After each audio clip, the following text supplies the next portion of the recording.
They say time heals all wounds. But what happens when time becomes your greatest torment? This is the story of a man and a clock that never stopped ticking.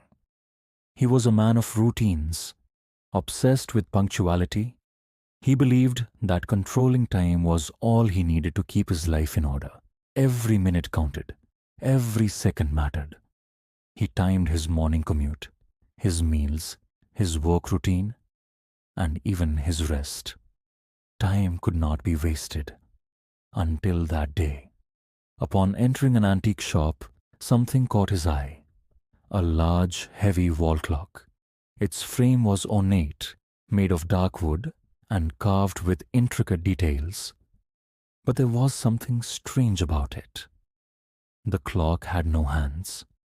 "This clock is unique," said the shop owner with an enigmatic smile. "But be careful. Time cannot be tamed." The man ignored the warning. He took the clock home, convinced he could restore it. When he hung it on the wall, something unexpected happened. A ticking sound began. A steady, rhythmic, deep sound.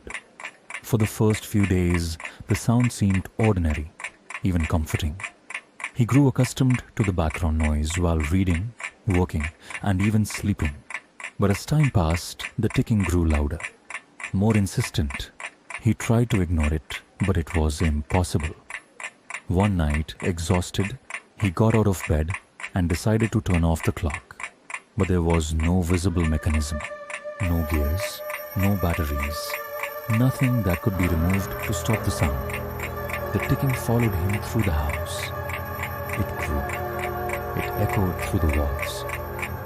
He covered his ears, but the sound seemed to come from inside his own mind. Nights became torment. He woke up in the dark, panting, covered in cold sweat. The sound pulsed inside his head, an incessant reminder of something he could not understand. Desperate, he went down to the basement and grabbed a hammer. With force, he struck the clock. Once, twice, 3 times. The wood shattered under his blows, splintering into pieces on the floor. But the sound persisted. Among the fragments, something caught his eye. An inscription carved into the wood, its letters faded by time. Time waits for no one, but guilt will always find you. Suddenly, forgotten memories flooded his mind. He saw himself years ago on a moonless night. His hands covered in dirt, his old friend's body being buried beneath the soil. The past, which he had tried so hard to bury, had finally caught up to him. The clock was not just an object. It was a warning, a reminder that time does not erase sins. It only hides them for a while. Panic took hold of him. He destroyed everything in his house, desperately trying to silence the sound. He knocked over shelves, tore down curtains, shattered mirrors. But it was useless. Then he realized the terrifying truth. The sound was not coming from the clock. It was coming from within him. Time never stops, and guilt never silences. Have you ever felt time slipping through your fingers? Leave a comment below. And remember, the clock never stops. A distant ticking fades into darkness, but the darkness was not silent. The ticking remained. Louder, closer. He clutched his head, pressing his fingers against his temples, hoping, praying that he could block out the sound. But it was no use. The ticking was no longer just a sound. It was a presence. And then the shadows moved. A figure emerged from the darkness, its form shifting and writhing like smoke caught in the wind. It had no face, no eyes, yet he felt its gaze pierce through him. It carried an air of familiarity, something buried deep within his soul. His breath hitched. The room around him twisted, the walls stretching and warping as if time itself were unraveling. His legs buckled and he fell to his knees, staring at the entity that had now taken shape before him. It was his old friend, or what was left of him.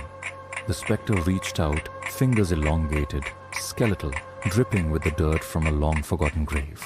The ticking sound now came from its very being, an unbearable rhythmic pulse that resonated within his chest. You cannot run from time. The voice was hollow, echoing, a chorus of whispers. You cannot run from me. Terror gripped him. He scrambled backward, knocking over what remained of his shattered belongings. He tried to speak, to plead, but his throat was dry, his voice lost. The spectre took a step closer. The air turned thick, suffocating. Shadows wrapped around him, pulling him into their depths. The ticking was deafening, hammering against his skull, drowning out all thought. And then, silence. He awoke in the antique shop. The shopkeeper stood before him, smiling that same enigmatic smile. The clock, whole and untouched, hung on the wall behind him, its hands still absent. Yet the ticking resumed. "Did you enjoy your time?" the shopkeeper asked, tilting his head. The man gasped, stumbling to his feet. He turned toward the door, ready to flee. But something in the reflection of the shop's glass window made his blood run cold. His own face stared back at him. But behind him, in the reflection, stood the spectre, watching, waiting. The shopkeeper chuckled. Time never forgets. The man opened his mouth to scream, but all that escaped was the relentless sound of ticking.